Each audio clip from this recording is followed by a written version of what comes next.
Hello everyone, welcome to the AI for R Rebels YouTube channel. Today I will show you how to install PyCharm in 60 seconds. Let's get started.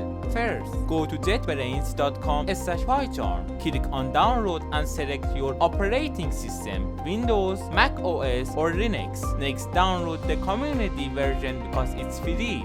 Once the download is complete, open the installer and follow the installation instructions. In the last step, launch PyCharm, and that's it.